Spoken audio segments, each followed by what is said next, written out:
I was talking to Carolyn and Judy, and we're going to mute everybody. Adrian, can you do that for me? I think so. Because I hear all sorts of background. I'm going to let Adrian do that. It hasn't happened yet, but you're doing it. It's happening. Okay. Yes.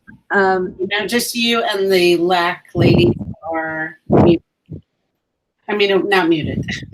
And me. Okay. All right. So when Carolyn and Judy and I started to talk about doing how does your garden grow, I had this very real sense, and I think I'm feeling it more these days because of COVID and the amount of time I spend in my garden. I had this real sense that gardens are about stories and watching things evolve and grow and develop. So we started the story again today, and the story actually starts with Walter Lack, who some of you knew, and Walter, who grew up as a farmer's son, is the inspiration for the gardens you're about to see. But what I thought was funny when Carolyn said, well, I had a garden before the gardens in Montclair. She said, I had a victory garden. And now looking at the here tonight, you all know what victory gardens were. If we had another generation here, nobody would probably know. So let me introduce Carolyn Black and Judy Meyers. They have been, Carolyn moved into Montclair 64 years ago in 1956. We think, Rita, you're going to Carolyn is the oldest member or the longest member of Shomrei. But Judy said, wait a minute, I'm not far behind because they moved in 56. Judy was born in 57. So if Carolyn has 64 years at Shomrei, Judy has 63. I bet they weren't doing baby names in shul like we do now for girls. But so we have two very long standing members with a history of gardens that starts with Walter, who always scared me when I had to present the budget, and who I admired deeply. And so I'm going to let the two women take over, and then they'll each show their gardens, talk about their gardens, and then we'll open it up for questions as we always do. So save your questions. If you have one that you don't want to forget, put it in the chat and we'll monitor it. Okay? Carolyn, you're on first.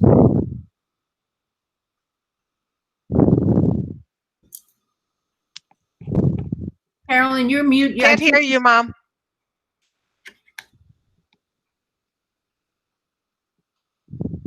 You don't need the headset, sweetie. Carolyn. Try it without. I can't unmute her. She has to unmute herself. Yeah, I think you're muted, Mom, somehow. Yes. Wait. Yeah, she is muted. Yeah, you're muted. You can't unmute her? I can't. No, she has to do it herself. Carolyn, look at your screen and look at the okay. All right. Yeah, good. Okay. I learned techie late in life. You learned it well. Yeah. I have to say my garden and Judy's garden, and each of us is a different gardener. I am a maintenance gardener. I'm trying to maintain what my husband created many, many years ago. Actually, we bought this house in 71, partly because of the house, but also because of the big backyard that had a lot of sun, had nothing in it. And people said, oh, you should put a tennis court, you should put a swimming pool. No, he wanted a garden. So he created a garden, or I should say many gardens, A friend of ours gave us a housewarming gift of a credit at a nursery.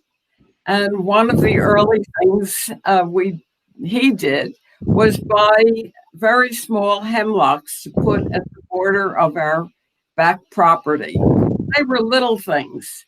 Now they're way over 20 feet. You can't see the next street.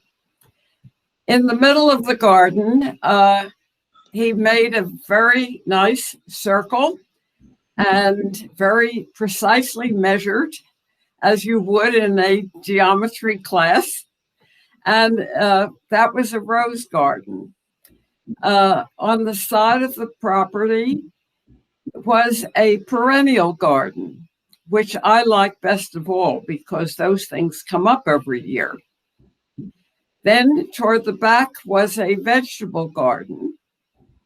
Outside the kitchen door was largely miscellaneous, but herbs and things like that.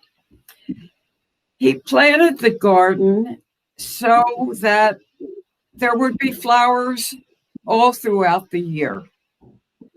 Many people have a quiet time in their garden between spring and summer, but it's pretty constant here. I would say I have something live 12 months of the year. Now I'm going to tell you, I'm going to not cover 12 months, but I'm going to start in February. In February, for many years, I didn't know it was there, but the witch hazel blooms beautiful, very delicate flowers in February. And most of the time, you don't go out in the snow to see what's in your backyard. But if you do, you may, and you have a witch hazel bush, you'll find very intricate, delicate flowers. Now, I have a friend who also has a witch hazel shrub, and hers blooms in August. So there must be different varieties of it. Also in February, the thing that many people in Montclair know because they have from my garden are the pussy willows. Right. The pussy willow tree grows every year 6-7 feet and produces catkins twice the size of what you see in the stores. And in February, they start to open. By the end of February, beginning of March, you have to start cutting them because you don't want those catkins to open because they'll open and fall apart and you won't have those nice pussy willows. And that's quite a challenge to cut them because some of the branches are quite thick and hard to cut. And sometimes you have to stand in the snow to do it. But I found that a lot of people like to come and cut them for themselves. And that's always welcome. I think once, Judy, you did the whole bush, and it's a big job. Every year I would give away pussy willows to people. And I would keep a list of people who wanted them. And then sometimes I would say to somebody, do you want more pussy willows? And the answer is no, the ones you gave me 3 years ago are still good. Well, you don't put pussy willows in water and they last for years. Well, there's one member of Shomrei Emunah who came to my garden once to get some pussy willows. Her name was Jennifer Moses. And she, I think, wanted to cut some. And she took them home. I told her, don't put them in water. Just put them in a container. If you want floor to ceiling, you need a big container or a small vase for the smaller ones. Well, she forgot. And she put them in water. And they rooted. And Jennifer has a lovely pussy willow tree. And I'm very glad she does, because I think mine is on its last legs, either because the deer have been eating the leaves the last 2 years, or because it's old, but it's not growing this year at all. And it's going to save some work for me at the end of February and the beginning of March. The vegetable garden, I have to tell you one story. In addition to flowers and a variety of shrubs, we did try out some fruit trees. I love apricots, and we planted an apricot tree. And after a couple years, we saw the apricots growing, and we waited until they got that lovely blush color and decided tomorrow we're going to pick. They're really ripe to eat. So the next day we went out, they were all gone. We figured it was the squirrels that went and they took their supply for the summer, and they were gone. Well, we decided we're going to beat them next year. So next year, when the tree produced flowers and then the fruit, we put a big net over the thing, and we waited, and we watched the apricots grow until they got that lovely blush on it. And we said, tomorrow we're going to pick. We went out the next day, and they were gone. They climbed up, and the hole in the mesh, they took their paws and they knocked them down to the ground. They got all of the apricots. So we got rid of the apricot tree. But then he saw a 5-in-1 apple tree. That means that there are 5 different types of apples that are grafted onto this tree. And after a couple years, the first branch produced some apples, or maybe just 1 or 2. But we decided we're going to wait. Rosh Hashanah's coming. That's the apple that we're going to have on Rosh Hashanah. Well, I think we had a Jewish squirrel because it got the apple before we did.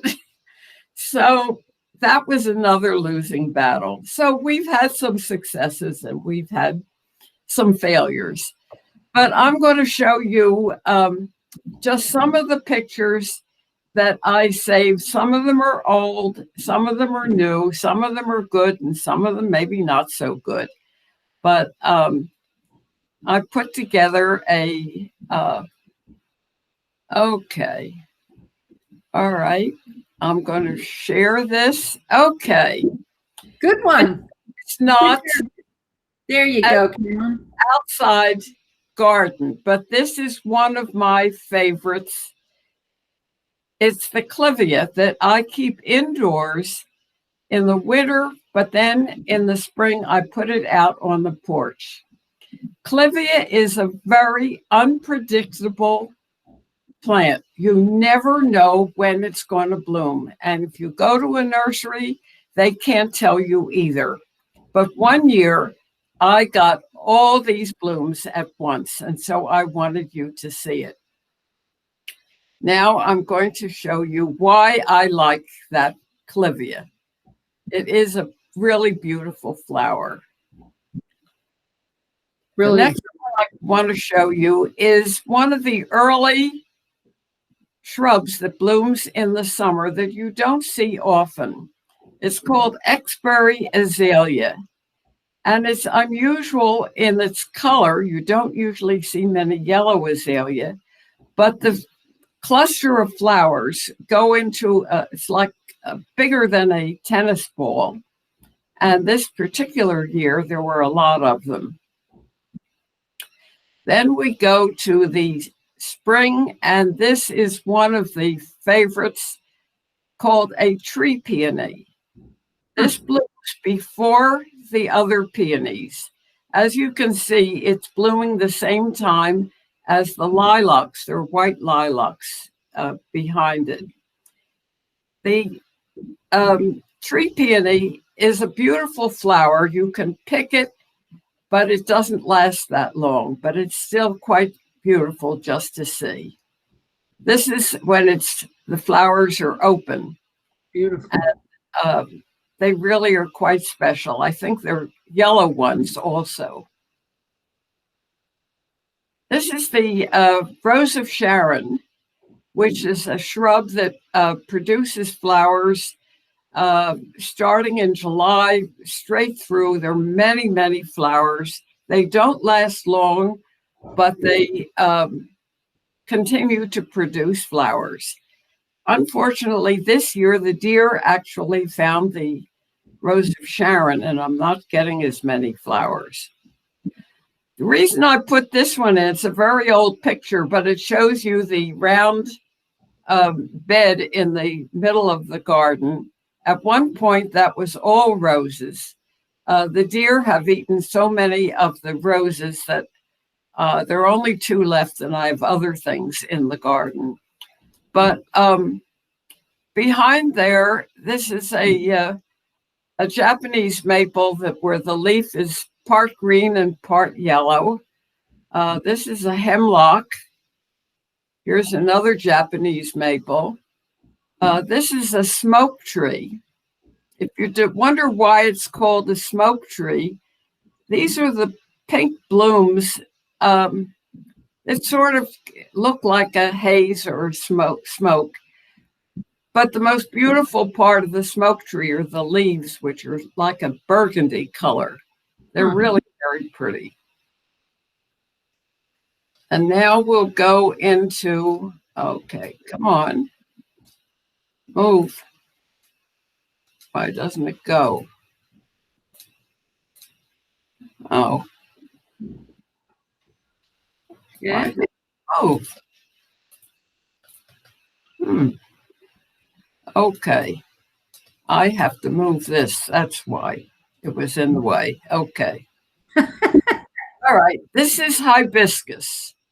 Hibiscus will start the first day of August. And each day it produces a flower that only lasts one day. These are perennial hibiscus, not the ones that you grow in your house. And they come up every year. Frequently, they'll grow as tall as 6 or 7 feet. What I like to do many times is pick the bud. You see the bud here? If you pick that in the afternoon and put it in a glass of water, the next morning, this is what you'll see. It opens overnight, and it's quite spectacular to watch it. Okay. Now we move along to, this shows the perennial bed. These are some red hibiscus, these Joe Pye weeds. These are some white hibiscus and some pink ones. You can see how tall they are. I won't describe all these other flowers, but it just shows you that in August, you really can have a lot of things blooming. This is the hibiscus when it's open. Beautiful. It fills up a whole dinner plate. It is just so beautiful and radiant. And I have a question. One day, you know that the next day there will be more. Carolyn? Yeah. There was a question about the woman in your garden. Oh, that's Judy's twin sister about 30 years ago, maybe 40 years ago.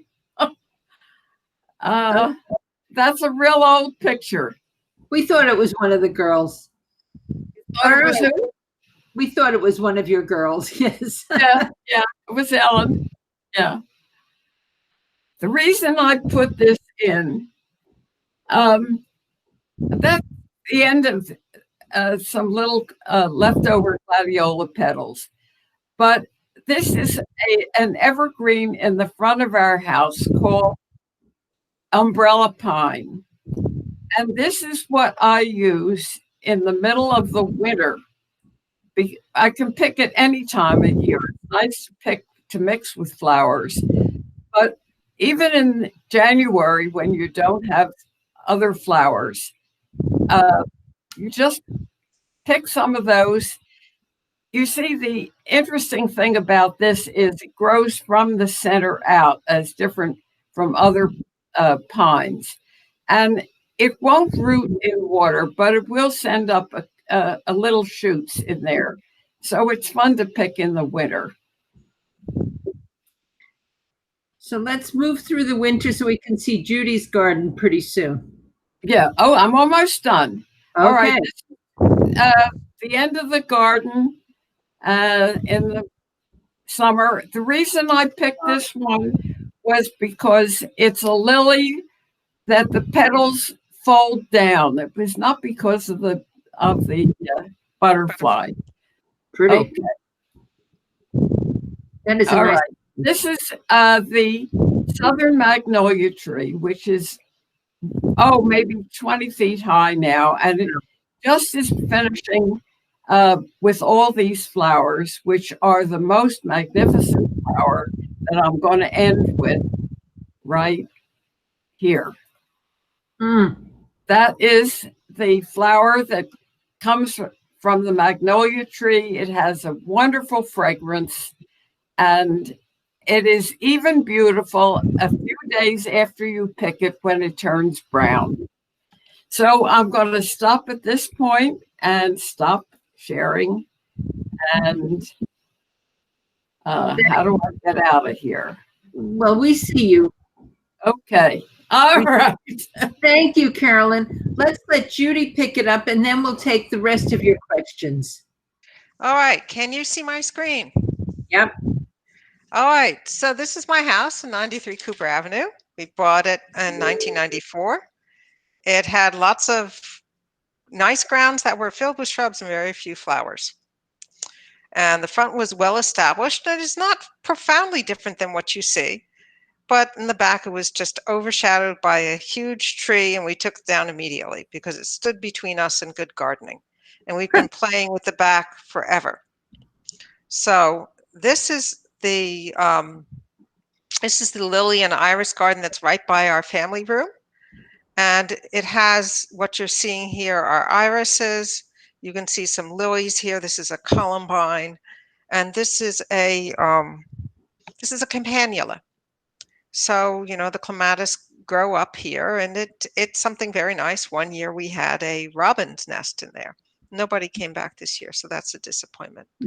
But we're now at a point where we don't have anything blooming here, so maybe I'll get some pansies. Who knows? But once we took down the big tree, which was right in this area, 70 feet in every direction, it gave us a big area, a big sunny area to experiment with, and we're still experimenting after 25 years. So we have sections which have orange and yellow plants such as azalea, like the expiry azalea that Mom referred to. There's an orange one, and there's also a yellow one.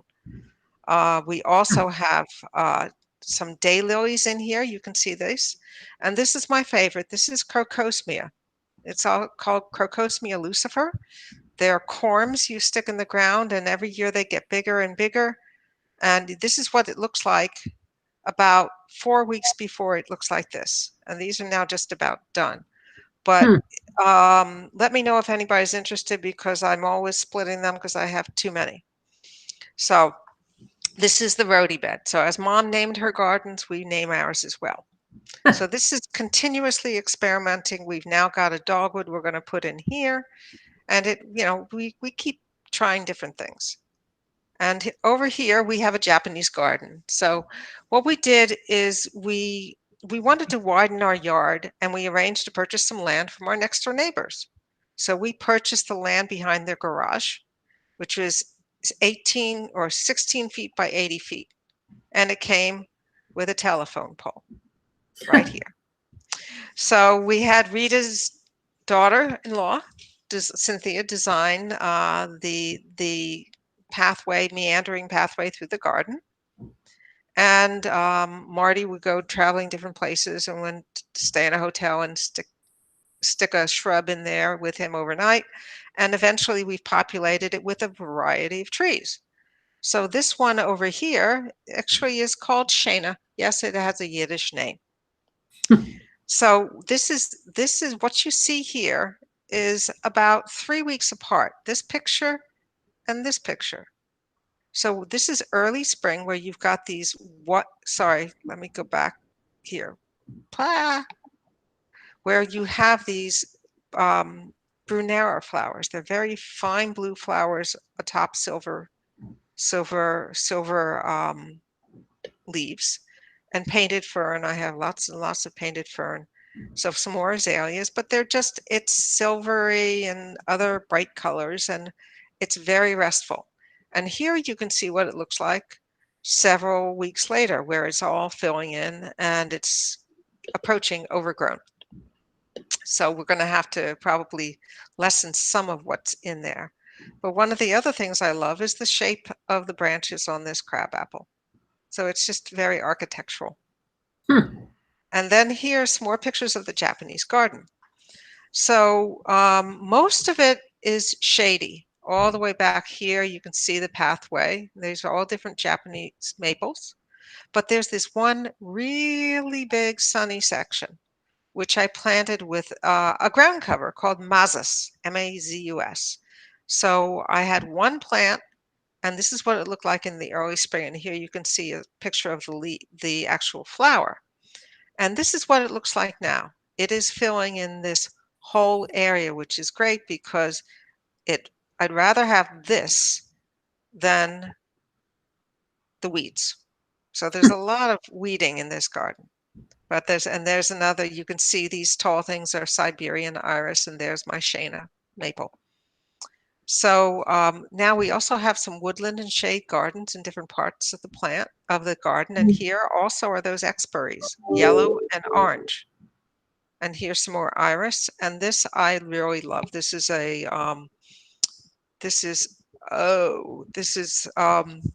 laurel. Mountain laurel. Thank you. And these are in different parts of the yard. And then we have the great mystery. This came as a bulb from my mother's sister, Ruth. We didn't know what it was. It was mystery bulb. And this little label says mystery bulb. We didn't know what it was. So this is now its third year, and it starts here. And about 2 days later, you can see you can see that it's now 2.5 inches tall. Then it gets a sibling. And now look at what it's doing. So this thing is going to be 6 feet tall. And it's really, really, it was fascinating to watch. This is a picture from last year, but it was fascinating to watch the way a leaf splits open and gives birth to another leaf. And then other leaves say, well, you're coming to life, so I'm going to die. It's a steady stream of things of growth with this plant, but it's fascinating. So if you can easily find elephant ears at garden centers, if you have the space and you're willing to give it some water, it's a fascinating plant. So this we love it. And then the last part is the vegetable garden. So these are pictures that are taken about a month apart. And this year I went a little nuts with just intensely growing things. So we've got here lettuce, 2 kinds of lettuce, spinach over here. These are cabbages that are the pointy cabbages. Back here is some string beans, and behind them potatoes. In the corner are garlic. Cucumbers are starting. We've got peppers, and round the edges, you can barely see them, are the tomatoes. So now this is what the garden's looking like. You can see the carrots are really growing. The lettuce is very tall, and I have been constantly giving lettuces to people. I harvested some of my edamame, and now I'm going to show you what I harvested today. So let me close this off, and I'll show you. This is my garlic. Can you see? This is one of 6 bunches of garlic. They're hanging downstairs to dry, but this is really, really fun. And then we've got lettuce. I don't know. Can you see? Oh, yeah. Hold it up a little higher, Judy. There it is. So you can see cucumbers and tomatoes and lettuce, frise lettuce, and string beans upon string beans upon string beans. What are you going to do with all those string beans? I think I'm going to find some guinea pigs, and I'm going to put some in the freezer. I don't do very well with doing succession planting, but this has been a year where I just, when I thinned out the lettuce, I didn't have the heart to thin it out. I mean, it was like so hard for me to go to the grocery store that I just wanted to have all these plants, and then I'd gift them to my neighbors, to my mothers, to the people up the street, a whole bunch of people. So it's for me, this garden is for nurturing. It's something that reassures me that there are parts of the world that are still normal. It's something that is healthy. It's something that distracts me from my work and everything else that's outside this property. And in such, it's a reprieve. It's a reprieve for me. That's lovely.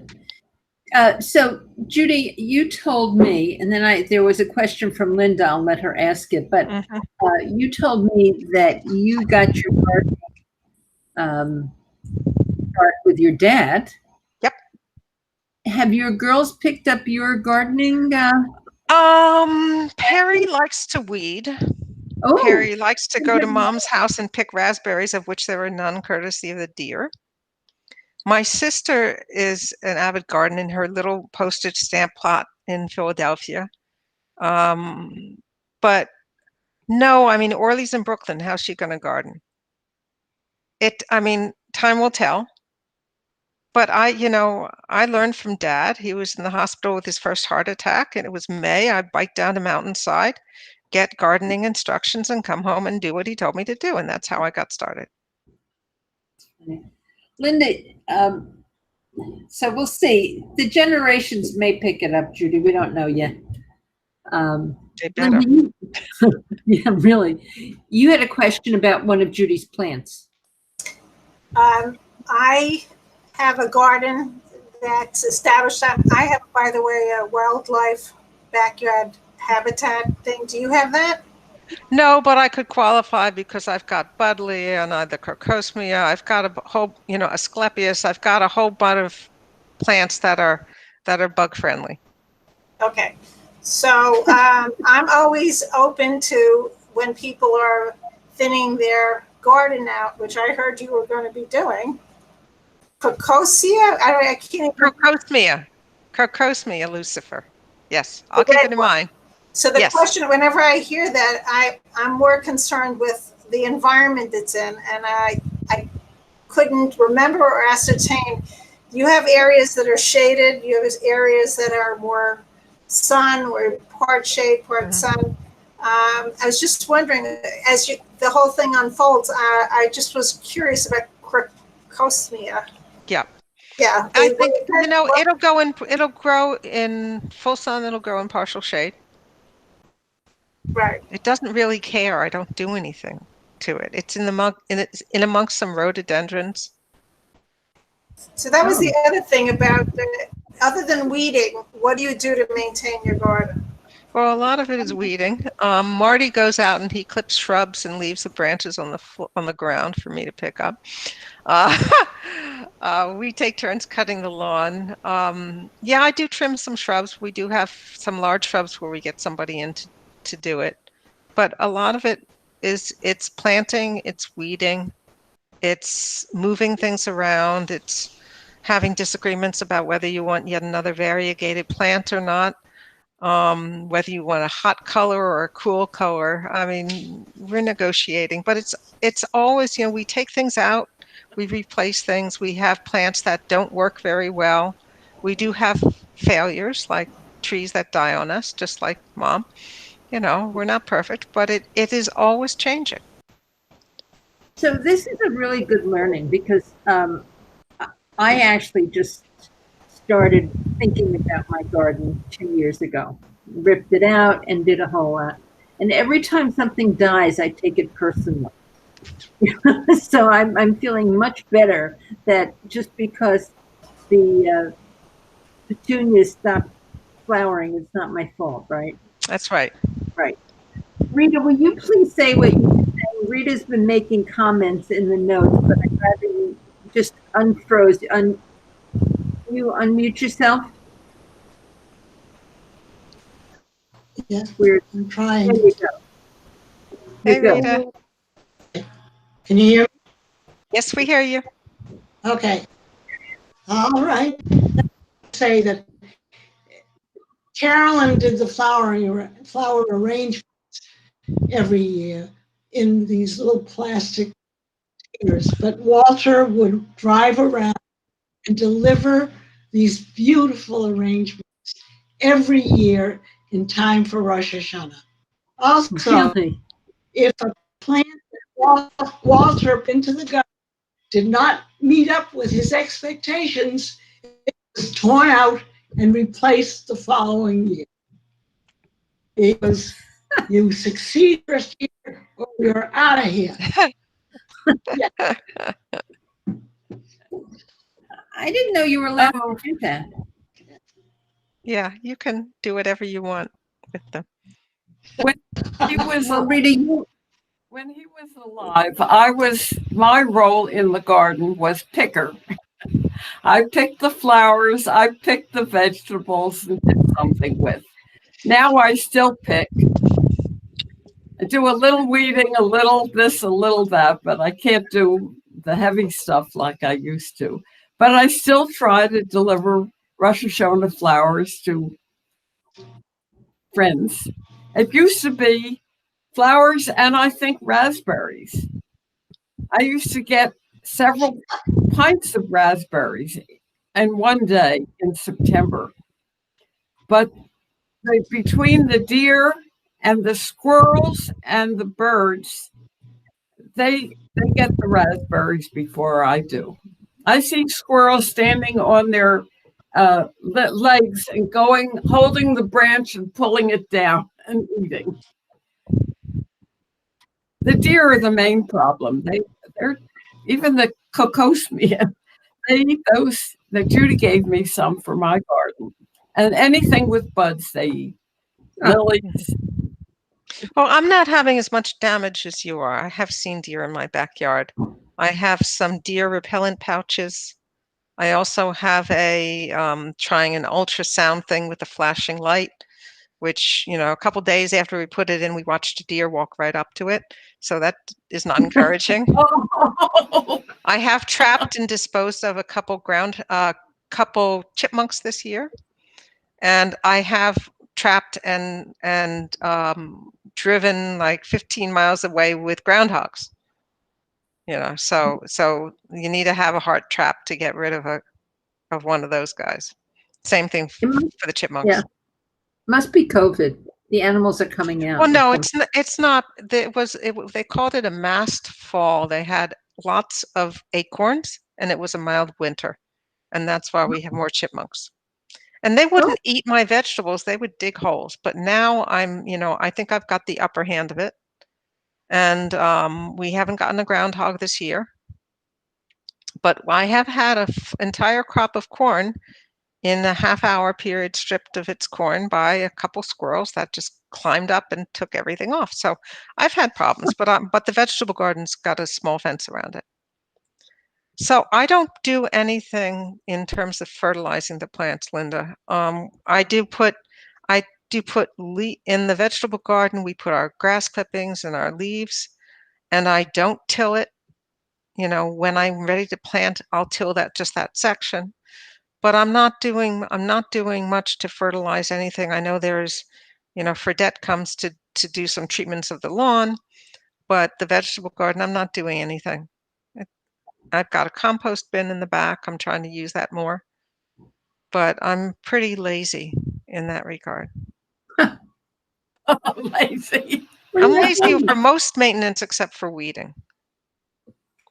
Yeah, weeding is, and then you can't walk around the garden without stopping to weed something. It becomes like picking lint off your sweater. But that spreading that mosses is it's doing very nice in that sunny area. So we're getting there. But the veggies are, I'm gonna have to call some neighbors and say, you want string beans? That's a lot of string beans. You could do dandelions. I don't have a lot of dandelions. I do have a lot of clover, and I'm doing battle with it. Oops, I think was there another question that just that came, I think, from Linda about the dandelions. Lots of weeds and clover. And clover, there's actually a school of thought that says having a clover yard is actually pretty good for the yard because it adds nitrogen to the soil. But, there's also micro clover, which is what I'd prefer to have than regular clover. So I collect or I can't say the people who cut my lawn collect all the leaves in the fall and put them in an area over the winter. It's a huge pile, and by the spring it's down, and we use that as a mulch. That keeps the weeds down. So rather than buying all the mulch that you buy in Home Depot or wherever, we use that instead. Yeah, Rita, I think I've got more string beans than I can consume. I might try and pickle them. I don't know. But the most important things are the tomatoes and the cucumbers. So now that we got the cucumbers starting, this is good. if anybody wants string beans, you know where to go now. Hands up, who wants? I'll leave a bag out for you tomorrow. Okay, Linda, you come by sometime during the day. Okay, text me or something before you come. Perfect. And I'll put them out. Mom. Yeah. I'll take string beans. Yeah. Well, there we go. Now we have a string bean distribution network. How about you, Shirley? I just went to the farmer's market on Saturday, and I've got this huge bag of string beans because they just, they're so easy to get. You just sort of scoop them. But next week, Judy, you still just check in. Check in with you. This is fun. Yeah. I really thank the two of you because it's work and putting together the slides, and I know it took a lot of thought. I have just found every morning now, before I start my day, I take my coffee and I drag my husband because he's now into the garden, and we have a very small garden, but we do a little tour of this garden, and it has made my day that much saner and calmer. I walk around and I inspect every little thing that grows.